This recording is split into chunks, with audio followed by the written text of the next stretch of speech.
जय श्री कृष्ण दोस्तों। अपरा एकादशी की वह कथा जिसे सुनने मात्र से कट जाते हैं पाप। ज्येष्ठ कृष्ण एकादशी यानी अपरा एकादशी की महिमा भगवान श्री कृष्ण ने युधिष्ठिर को बताई थी। भगवान श्री कृष्ण ने धर्मराज युधिष्ठिर से कहा कि हे राजन, यह एकादशी दो नामों से जानी जाती है, एक अपरा एकादशी और दूसरी अचला एकादशी। यह एकादशी अपार धन देने वाली है और जो मनुष्य इस एकादशी का व्रत रखते हैं वे संसार में प्रसिद्ध हो जाते हैं। भगवान श्री कृष्ण के अनुसार अपरा एकादशी के दिन भगवान त्रिविक्रम की पूजा की जाती है। इस व्रत के प्रभाव से ब्रह्मा हत्या, भूत योनि, दूसरे की निंदा के पाप दूर हो जाते हैं।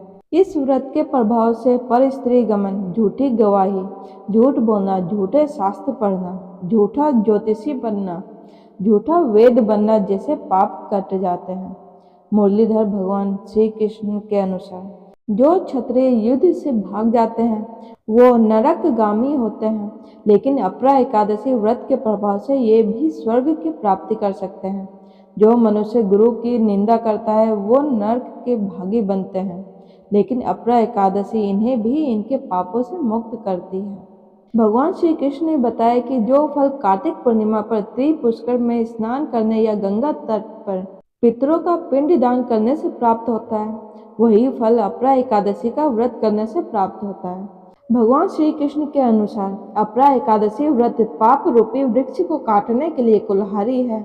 अपरा एकादशी व्रत और भगवान का पूजन करने से मनुष्य सब पापों से छूटकर विष्णु लोक को जाता है। आइए जानते हैं अपरा एकादशी की व्रत कथा। भगवान श्री कृष्ण ने युधिष्ठिर को एक प्रचलित कथा भी सुनाई जिसे व्रत के दिन साधक को सुनना चाहिए। इसके अनुसार प्राचीन काल में महिध्वज नाम का एक धर्मात्मा राजा राज्य करता था। उसका छोटा भाई वज्रध्वज क्रूर, अधर्मी और अन्यायी था। वह बड़े भाई से द्वेष रखता था। एक दिन उसने बड़े भाई की हत्या कर दी और उसकी देह एक जंगल में पीपल के पेड़ के नीचे गाड़ दिया। अकाल मृत्यु के कारण राजा प्रेत बन गया और उसी पीपल के पेड़ पर रहकर उत्पात करने लगा। एक दिन धौम्य ऋषि उधर से गुजर रहे थे। उन्होंने पेड़ पर प्रेत देखा और तप के बल से उसकी कहानी जान ली और उसके उत्पात का कारण समझ लिया। इसके बाद ऋषि ने उसे पीपल के पेड़ से उतारा और परलोक विद्या का उपदेश दिया।